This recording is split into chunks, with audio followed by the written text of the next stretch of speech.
खिलाफ पीटीआई समेत दीगर दरख्वास्तें खारिज। सुप्रीम कोर्ट आईन बेंच की जस्टिस अमीनुद्दीन खान के रिमार्क्स। कहा, प्रैक्टिस एंड प्रोसीजर ऑर्डिनेंस खत्म हो चुका, आईन सदर पाकिस्तान को ऑर्डिनेंस जारी करने का अख्तियार देता है। जस्टिस मोहम्मद अली मजहर ने कहा, ऑर्डिनेंस के बाद प्रैक्टिस एंड प्रोसीजर में पार्लियामेंट ने कानून साजी कर दी। ऑर्डिनेंस के तहत बनी कमेटी खत्म हो गई। कमेटी के फैसलों का पास एंड क्लोज, ट्रांजैक्शन का तहफ्फुज। वकील दरख्वास्त गुजार ने कहा, ऑर्डिनेंस के तहत कमेटी के एक्शन को कलेदम करार दिया जाए। जस्टिस जमाल मंदखिल ने रिमार्क्स दिए, कानून आ जाए तो ऑर्डिनेंस खुद ब खुद खत्म हो जाता है। गौहर अली खान, अफराज आब खटक, एहतशामुल हक और अकमल बारी ने ऑर्डिनेंस के खिलाफ दरख्वास्तें दायर की थी।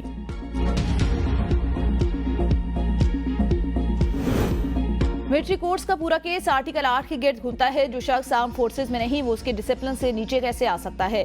जस्टिस जमाल मंदखिल के मिलिट्री कोर्ट फैसले के खिलाफ इंटर कोर्ट अपीलों पर समाअत में रिमार्क।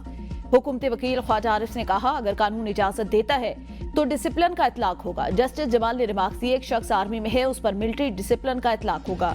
एक शख्स महकमा ज़राअत में है उस पर महकमा ज़राअत के डिसिप्लिन का इतलाक होगा। अगर कोई शख्स किसी महकमे में सिरे से है ही नहीं उस पर आर्मी फोर्सेज के डिसिप्लिन का इतलाक कैसे होगा। क्या गैर मुतल्लका शख्स को डिसिप्लिन के नीचे लाना आर्टिकल 8 की खिलाफवर्जी नहीं होगी। जस्टिस मुसरत हिलाली ने रिमार्क दिया, कि आर्मी एक्ट के तहत केस चले तो मुलजिम के बुनियादी हुकूक खत्म हो जाते हैं। क्या आर्मी एक्ट के जुमरे में आने वाला किसी और दुनिया में चला जाता है।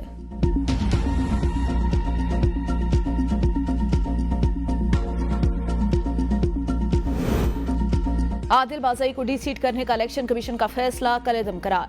सुप्रीम कोर्ट ने आदिल बाज़ई को बतौर रुकन असेंबली बहाल कर दिया। इलेक्शन कमीशन से भी बहाली का नोटिफिकेशन जारी।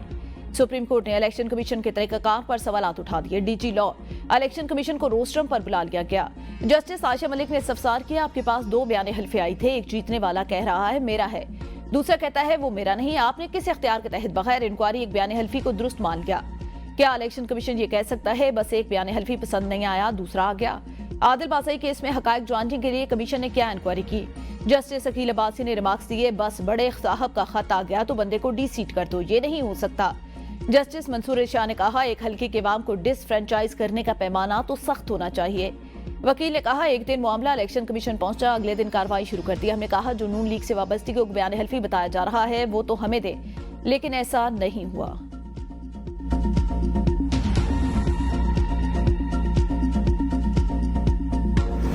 तोशाखाना 2 में बुशरा बीबी की जमात मनसूखी की दरख्वास्त पर समाअत। इस्लामाबाद हाईकोर्ट ने FIA की दरख्वास्त खारिज कर दी। बुशरा बीबी अदालत में पेश। जस्टिस मियां गुल हसन औरंगजेब ने केस की समाअत की। जस्टिस मियां गुल हसन औरंगजेब ने रिमार्क्स दिए कि हाई कोर्ट अगर जमानत देती है तो मुलजिम पेश न हो। ट्रायल कोर्ट जमानत कैंसिल कर सकती है। यह हाई कोर्ट के ऑर्डर में तौहीन अदालत नहीं होगी। अदालत ने बुशरा बीबी के खिलाफ दरख्वास्त निपटा दी।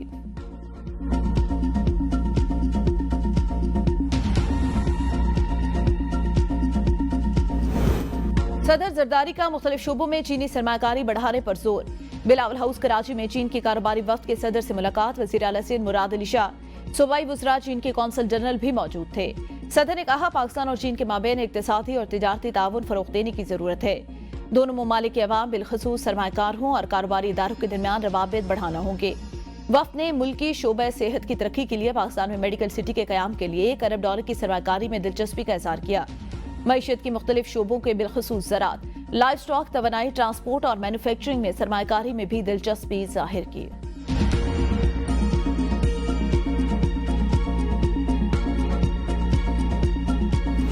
पाकिस्तान स्टॉक एक्सचेंज हर रोज नए रिकॉर्ड कायम करने लगी। स्टॉक मार्केट 1,13,000 पॉइंट की सतह उबूर कर गई। ट्रेडिंग के दौरान 2500 से ज्यादा पॉइंट्स का इजाफा। 100 इंडेक्स की 1,13,374 से ज्यादा पॉइंट्स की सतह पर ट्रेडिंग।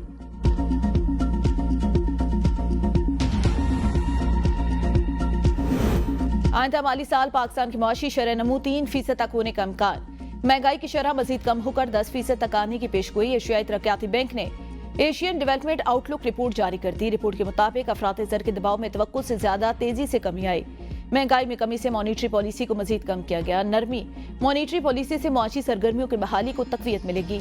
IMF तौसीही फंड प्रोग्राम के बाद मुआशी मालियाती इस्तेहकाम आया। सरमाकारों का एतमाद बहाल हुआ। कारोबारी एतमाद में इजाफे से सनती पैदावार में बढ़ने का इम्कान। माली साल 2025 में बड़ी फसलों की पैदावार मुतासिर होने का खदशा।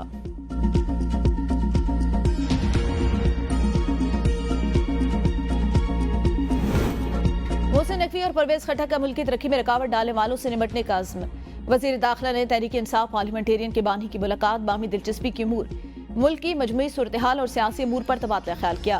खैबर पख्तूनख्वा में अमन अमान के क़याम से मुतालिक इक़दाम पर गुफ्तगू। परवेज़ खटक ने इस्लामाबाद में एहतजाज के दौरान शरपसंदों के हमले में शहीद पुलिस और रेंजर्स के एहलकारों की शहादत पर गहरे दुख और अफसोस का इज़हार किया। मोहसिन नकवी ने कहा, पाकिस्तान का मुस्तकबिल ताबनाक है, दुनिया की कोई ताकत तरक्की नहीं रोक सकती। पाकिस्तान हम सब का और हम सब ने मिलकर इसे आगे लेकर जाना है। अवाम सिर्फ अपने मसाइल का हल चाहते हैं।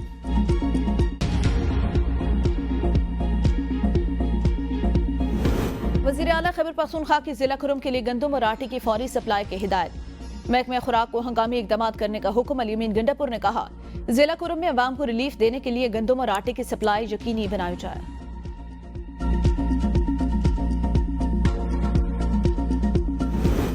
पाकिस्तान का मौसमियाती तब्दीलियों से निपटने के लिए आलमी बरादरी से फौरी इकदाम का मुतालबा। आलमी अदालत इंसाफ में मौसमियाती तब्दीली पर रियासतों की जिम्मेदारियों के बारे में समाअत। अटॉर्नी जनरल मंसूर अवान ने दलाल में कहा, ग्रीन हाउस गैसेज के अखराज में पाकिस्तान का हिस्सा 1% से भी कम, लेकिन दीगर मुल्कों के बरक्स पाकिस्तानी अवाम को मौसमियाती असरात से मौत का खतरा 15 गुना ज्यादा। अनवर मंसूर का अक़वाम मुत्तहिदा के सेक्रेटरी जनरल के 2022 के खिताब का भी हवाला। कहा, इंसानियत अब मौसमियाती हंगामी सूरत हाल नजरअंदाज की मुतहम्मिल नहीं हो सकती। विफाक एंटी करप्शन कोर्ट डेडअप में करप्शन स्कैंडल के 40 मुकदमा। 10 साल बाद चेयरमैन सेनेट यूसुफ रजा गिलानी के खिलाफ 3 मुकदमात में फैसला महफूज। फैसला रवा माह के आखिर में सुनाए जाने का इम्कान। डेडअप करप्शन के 93 मुकदमात एंटी करप्शन कोर्ट में जेर समाअत। मुल्जिमान पर फ्रेट सब्सिडी की मद में कौमी खजाने को 6 अरब से ज्यादा नुकसान पहुंचाने का इल्जाम।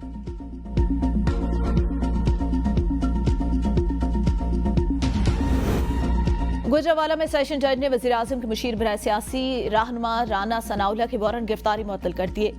जुडिशल मजिस्ट्रेट ने राना सनाउल्लाह के नाकाबिल जमानत वारंट गिरफ्तारी जारी किए। राना सनाउल्लाह पर थाना सैटेलाइट टाउन में PGM के जलसे के दौरान कंटेनर हटाने, पुलिस की गाड़ी पर गाड़ी चढ़ाने का मुकदमा दर्ज है। अदालत ने बार बार तलबी के बावजूद राना सनाउल्लाह के पेश न होने पर 12 दिसंबर को उन्हें गिरफ्तार करके पेश करने का हुक्म दिया था। राना सनाउल्लाह की तरफ से एडवोकेट ने गिरफ्तारी के ऑर्डर की मुअत्तली के लिए सेशन जज की अदालत में दरख्वास्त दायर की थी।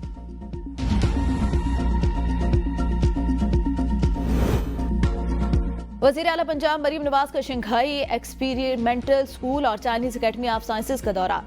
शंघाई एक्सपेरिमेंटल स्कूल में बच्चों को आर्टिफिशियल इंटेलिजेंस के इल्म सिखाने के लिए काम किया गया। 12 से 15 साल के बच्चों को शंघाई एक्सपेरिमेंटल स्कूल में जदीद AI की जदीद टेक्निक से आगाह किया जाएगा।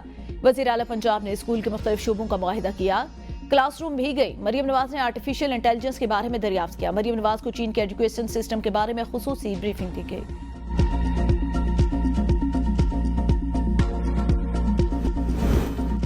मुल्तान के निश्तर अस्पताल नामालूम खातून ने नामौलूद अगवा कर लिया। अगवाकार खातून की CCTV फुटेज मंजर आम पर। फुटेज में खातून को बच्चा उठाया और वार्ड से बाहर जाते देखा जा सकता है। कबीरवाला के रहायशी सितार के यहाँ गुज़िश्ता रोज बच्चे की पैदाइश हुई थी। बच्चे के वालिद के मुताबिक वार्ड में नामालूम खातून ने अहले खाना को बच्चे की पैदाइश पर मुबारकबाद दी और बच्चा उठाकर प्यार करने लगी। नामालूम खातून बच्चे को अपने शौहर को दिखाने के बहाने वार्ड से दरवाजे तक ले गई। खातून मौका पाकर बच्चे को लेकर फरार हो गई। बच्चे के अगवा की रिपोर्ट थाना कैंट में दर्ज करा दी गई। स्कर्दू और स्टोर में वक्फे से बर्फबारी। तवील अरसे के बाद शहरी इलाकों में दिसंबर के महीने में शदीद बर्फबारी। बालाई इलाकों में 2 से 3 फीट, जबकि बर्जल टॉप के पर 4 फीट से ज्यादा बर्फ बढ़ चुकी। मुसलसल बर्फबारी के बायस निज़ाम जिंदगी मफलूज। इलाका मकीन घरों में मैसूर। बलाई इलाकों का जमीनी राब्ता मुनक़ता। वादी लीपा में बर्फबारी। पहाड़ों ने सफेद चादर ओढ़ ली। सर्दी की शिद्दत में इजाफा।